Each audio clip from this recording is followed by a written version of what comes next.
LaGuardia, or you go through any of the politicians whose names nobody will ever know, that at some point it dawns on you that government was the vehicle that brought the Italian Americans into mainstream American. Some of them went, as I said, were professionals, were doctors, lawyers, and everything else. But for those that were not professionals, like my father, they rose socially. The Italian Americans rose socially because many of them were in government, and that's how they elevated themselves and gave themselves credibility in their own community.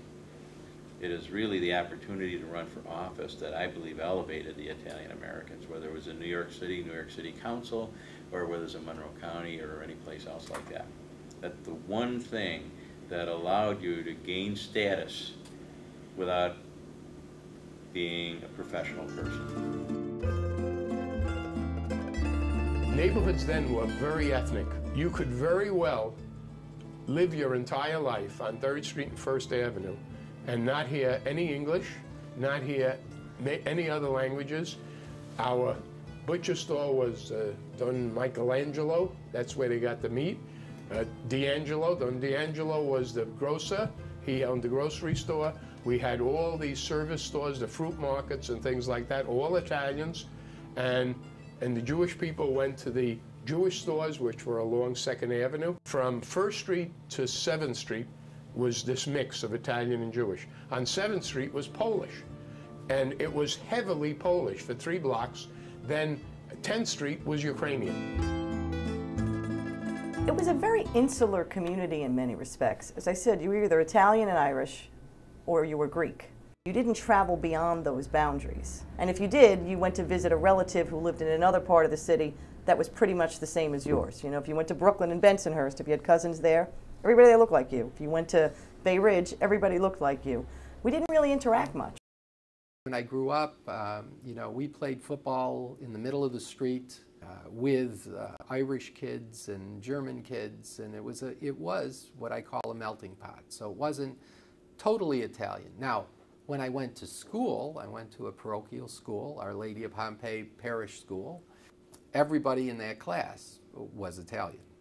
I can't remember almost anybody who wasn't. So I grew up in a very Italian-American culture.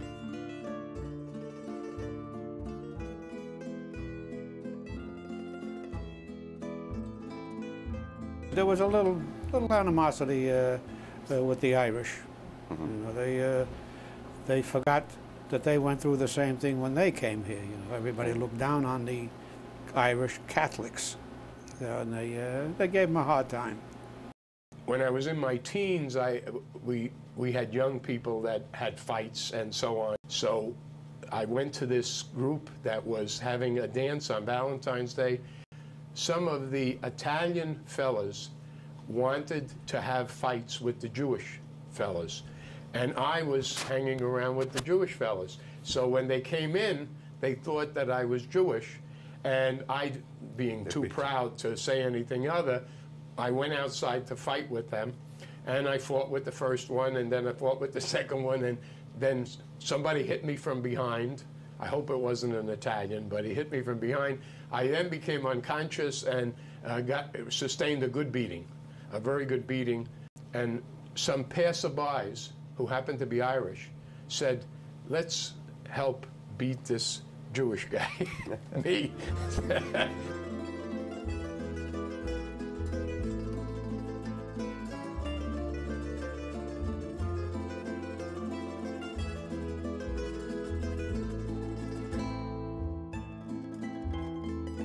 My father was a Republican, my brother was a Republican, and it was when I was of voting age, I wanted to be just like my dad, right? Well, my father was a Democrat, my mother was a Democrat, my brother was a Democrat, I was going to be a Democrat. I mean, there really wasn't a discussion. I mean, I came from a very working class family. My father was a painter for the city of Niagara Falls. He loved politics. He actually loved politics. He was a committee man for all the years that, you know, practically all the years that he was alive. Who suggested that you contact Assemblyman Pelletieri to work for him? It was actually my mother. My mother, I had gotten out of college, and my mother said to me, why don't you write Joe Pelletier, who had just been elected to the State Assembly, why don't you see if he might have a position? Yes, my aunt, believe it or not, it was the woman. My Aunt Mary worked for the city of Utica, and she was very active in politics. And there were often times as I was growing up that they needed volunteers to work on somebody's campaign. And I was making phone calls for different mayoral candidates. And so I think that's where my taste for politics began. So when you were 25, you started working as an assistant of Assemblyman Richard Ruggiero. Right, another Italian American. Another yes. Italian American, yes. So what was the connection? How did you get there? Family connections. My family was active in Democratic politics. Some people knew of my involvement, phone banking and you know, volunteering. So I was asked to actually run a phone bank for Richard Ruggiero. My father also became a local judge, and he became involved in the political process. So I used to I'd be involved with his campaigns when he would run for office, and as I grew from a child being involved in that, I started developed an interest for it. Some of them were involved in union politics. My father was a Teamster. My grandfather was involved in the Postal Service Workers Union. My grandmother, the Italian one, she was a delegate for Local 1199. I remember they had a strike in, it was 1987, and she had gotten me a job in the cafeteria at the hospital. She led the strike there as the chief shop steward, and in fact, she would make me walk the picket line with her. And I remember once during that strike, she made me lay down in the driveway with her to prevent the supply trucks from coming into the hospital. She was very militant when it came to workers' rights. So I had that background with respect to union politics, and in fact it kind of propelled me into the labor movement when I went to work for the city. And so your father grew up as the son of this important district leader who had been an assemblyman, but wasn't anymore, but it was even more powerful, as you're saying. You know, he worked as my grandfather's lieutenant in politics, getting votes for him whenever he ran for district leader, going out at election time, getting petitions, and, you know, on election day, getting people to the polls to vote. So actually he studied at home. Yeah. Right? On the other hand, it was in his blood like it's in mine to do it. My grandfather came here with his father and with some of his brothers. They came here, I guess, in about 1900, 1905. They formed an ice and coal business. My grandfather did that, and so did my father. They delivered ice and coal. That was, I think, the perfect kind of business for him to be in, to pave the way for me for elected office, because you knew everyone. My father was hardworking and worked in the family business. At one point, it was suggested to him that he should run for public office. My grandfather worked very, very hard. As a matter of fact, my grandfather, we talk about the Spanos and the Martinellis had the printing press, and the Spanos had the oil company. And so my grandfather would go barter with Angelo Martinelli oil and printing, so that my father would have the printing for his campaign. And that's how they were able to make it all work. I could probably point to well over 40 campaigns that we've run and won in Yonkers. You know, so when you say we, you say the Spanish. Yeah, when I say I say we. Right? Yeah, I say me, my dad, between me, my dad, and my brother Nick. My father went to law school, and he became first in the family, he became a lawyer and a local neighborhood attorney. Got to be known in the community as a hardworking attorney, got to be popular, well-liked, and in 1960, the congressional seat became an open seat, and lo and behold, the son of Italian immigrants became a congressman. And for 26 years, I love what my dad did. I watched my dad, I saw he got satisfaction of helping people, and I wanted to have that same satisfaction.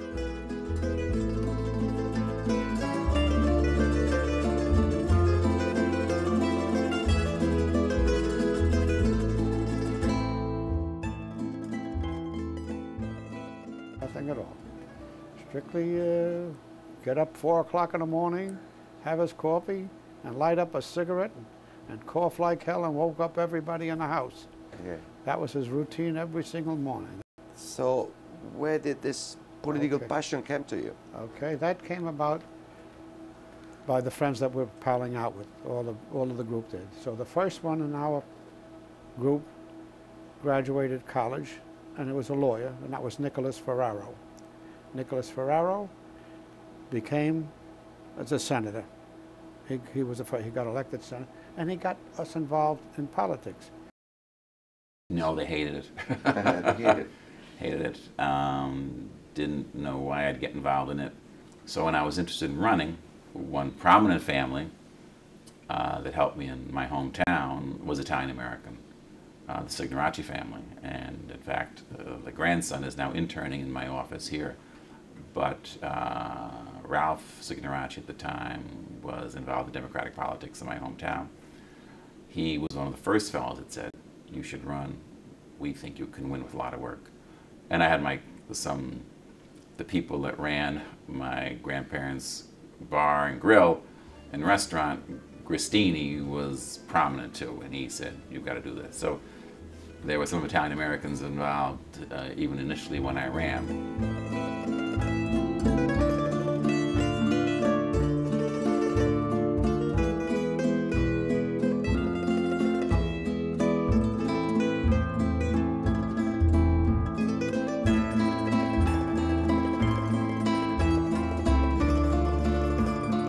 There were still biases and prejudices. And so to see not only my father, who had a hard time being accepted as a volunteer fireman and a volunteer ambulance person, because the firemen, especially at the time, didn't allow Italians to come in.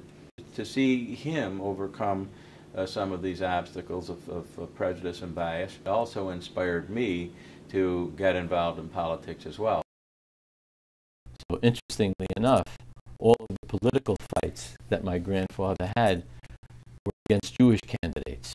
They were, trying to emerge as the power, the political power. It was a coup when my grandfather got elected, but probably because of his name, it helped, because the Italians knew he was Italian, and the Jews might have thought that he was Jewish. I tell you, there was a little friction with the Irish at the time. The Irish were the district leaders, and he had a club called the Bowery Bay Democratic Club. It was on Steinway Street. And when LaPiccolo was a lawyer, he recommended him wanted him to run for one of the local positions, assemblyman or a city council position. And the district leader at that time was Frank McGlynn. His very uncouth response to him, he says, "Ralph," he says, "we can't put him up for that. He says, we're not ready for a guinea to take an elected position. I'll get him a job with the sanitation department." He says, "What do you mean? Sanitation? To pick up garbage as an attorney? You ought to be ashamed of yourself, even suggesting something like that." So they left the club, and they formed their own little bit of a club on 31st Street in Astoria, a little storefront. And Nicky Ferraro lived right next door to him. And when he graduated, Ralph told me, he says, "Look, Nicky," he says, "it'll do you a lot of good to join a political club. It can help you out in your career." He said, "If you can, get some of those fellows that you hang out with, because we need some young blood in the club." So I said, "Okay." I came with myself, got my other 3 brothers in. The fellows that were hanging, the Gaspari boys, there were another 5 brothers. If we brought in about 15 to 20 young blood into the club. And we started making moves. I beat an Italian who was a long-time county committeeman, and he never expected that we could do anything. They were entrenched so long, they thought that they were invincible, and we wound up taking over the leadership. And we became the recognized club in the district. In fact, that's when I first encountered some resistance to being Italian American. Not among the population, but I recall a conversation with the head of the Democratic Party in this county at the time, Dan O'Connell, who was a legendary political figure. So when I was interested in running, I went to see him. And he said, "Kid, you can't win. First of all, you're too young." I was 32. He said, "Plus you're Italian. This is an Irish, you know, she's an Irish mayor. The mayor was a female, Virginia McDonald. She's very popular. There's no way you're going to beat her." But he mentioned the Italian thing, which really annoyed me. But he said, "Good luck." He didn't stop me. He didn't encourage me. And I wouldn't be deterred. And I ran and won very narrowly, but I won and I defeated her. Well, the Democratic Party on Staten Island, and again, I came into it much later time, had traditionally always been controlled by the North Shore of Staten Island and was overwhelmingly Irish. When the Verrazano Bridge was built and you had a large influx of Italians to Staten Island, it kind of changed the makeup of the island in many ways and also changed the politics of the island. Most Italian Americans who got involved in island politics felt that they weren't as welcome in the Democratic Party. When I got elected, I think I was the first woman ever to represent Staten Island in the state Senate, but I was running on the North Shore, and I was an Italian American. So there were some people in the party who never said it to my face, but I know they said it behind my back. They didn't like the fact that this seat was going to an Italian. And I actually had to tell some of them that I was also Irish, and then they were like, "Oh, well, that's not so bad."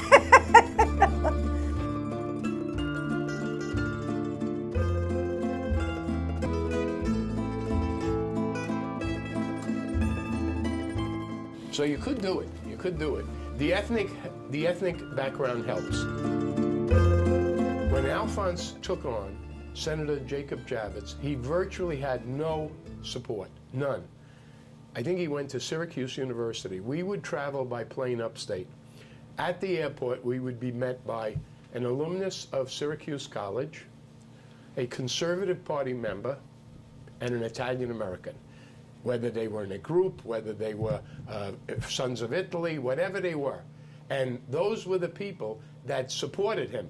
They weren't interested in the main in his general positions, but they were interested in the fact that he was Italian American, he seemed a compassionate individual, and he was somebody that could do us proud. That's what they were interested in. It's the same with me. Traditionally, Italians were Democrats. So what you got to do is make them aware of the fact that you're running, make them aware of the fact you're Italian American, but there are still some Italian Americans who will try to give the benefit of the doubt to somebody who's Italian American. And I think that was a strength of mine, it was a strength of Alphonse's, and it's a strength of Rudy Giuliani's. There is another case that you are naming Serf Maltese, Alphonse D'Amato, and Rudy Giuliani. I don't think you will vote for a Democrat only because he's an Italian American. Would you? Well, I wouldn't. We're Democrats. Whether you're Irish, Jewish, Italian. So why would we be backing a Republican, whether he's Italian or not? Makes no difference. That's not what we're in the game for. You're part of your party politics. You're part of the Republican Party, vote for the Republican. So what is the difference between an Italian American Democrat and an Italian American Republican? It's the agenda. The Republican Party basically was the party of the business community, business and the wealthy. You take a look at the Republicans. They represent mostly upstate, affluent, white communities. The city of New York is a mixture. We do have a melting pot, except that they all didn't melt together like we wanted them to. They're in the pot, but they're all separated, you know? They're like pasta fazool, everything is on the side. They don't mix them together. You've got to put them into a blender to get them to mix. But that's the difference on here. We're so diversified here. We got everybody here, mostly poor. So we represent most of the people who need help. than the Republicans. I've never asked anybody to vote for me, though, because I'm Italian American. That's an accident of birth. You know, it doesn't, that's not a qualification for holding office. Have some people voted for me because I'm Italian American? I'm sure they have, and I appreciate that. I take the vote, but by and large, I don't think that's a qualification. Politics is strange. Of course, you're going to campaign as an Italian American in the Italian part of your district. That goes without saying. But it doesn't mean that you're going to play it up when you're in other ethnic areas. So, and that's true today as it was then. You know, usually everybody has a base when they run for office. And in my father's case, his base were the Italians in the district, because he was very active and, you know, a member of the Sons of Italy and member of the Don Bosco Knights of Columbus Council, and had been very active in all of those groups and really had a basis of support among the Italian Americans. Today, it's a lot different, even though there is a nucleus of Italians in the district that vote for me. The district has changed so much.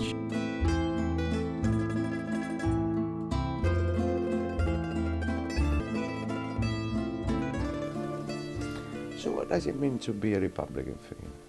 You know, it just became a way of life. My father always preached that Republicans were of less government, less taxes for the families. And that was probably from his heritage. You mean Republican values are closer to Italian American values, you think? So. Because of the stress in the family? And Well, for me it is. But I think that the policies of conservatives and Republicans, their traditional family value policies, I think that Italian Americans are much more comfortable voting for a conservative Republican. And you don't have to be down the line, solid conservative. Giuliani was the mayor for 2 terms, so they ran on the Republican line. I think it's simplistic to make that assumption. The voting patterns don't bear that out. Back in the early 80s, my father's district was probably, you know, 70%, let's say 70%, you know, Italian American, German, Irish, you know, white, Caucasian. Somewhere in the 80s, like 82 or so, his district changed to roughly 68% African American, 68% minority. And my father was faced with a very difficult decision to make. You know, you stay running or you retire. He loved what he did. He loved his work. He loved helping people, so he stayed in there. And many people felt, how could he, a white person, represent a district that is now, like I said, almost 70% minority?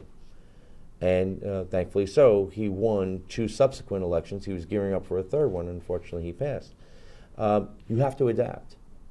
In Queens, our ethnic shifts happen so frequently and so drastic that if you don't adapt and change as an elected official, you suffer. Italian Americans should be, say, ethnically proud when one of them is successful. Absolutely. Right? But when it comes to the ballot box, if you have to be proud of the success of your own people, then you probably should try to vote for them. Forget about the party, because they are Italian Americans. I reject that. You know, again, I think Rudy Giuliani has accomplished incredible things as the grandson of an immigrant. I don't agree with his politics, but that doesn't negate, you know, all of his accomplishments. He certainly deserves all the credit in the world for, you know, how far he has come personally. I wouldn't vote for him, though. I don't agree with his politics. But that doesn't mean I don't have great respect for his accomplishments, or the fact that he's probably 2 generations away from grandparents who were illiterate and had very little opportunity. So it's an amazing accomplishment for Italian Americans, and we have really, you know, come very far in a very short period of time in American history. Someone like Nancy Pelosi, I don't agree with her on everything, but I'm certainly proud that she's the Speaker of the House of Representatives. Again, this is a granddaughter of immigrants. You know, I mean, that's, I think, that's the American dream that Italian Americans believe in. that, you know, we could come here with nothing but the clothes on our back, and within a couple of generations, we could be, you know, a few steps away from the White House. That's the Italian-American experience that we should all be proud of, regardless of what the person thinks or what the person stands for.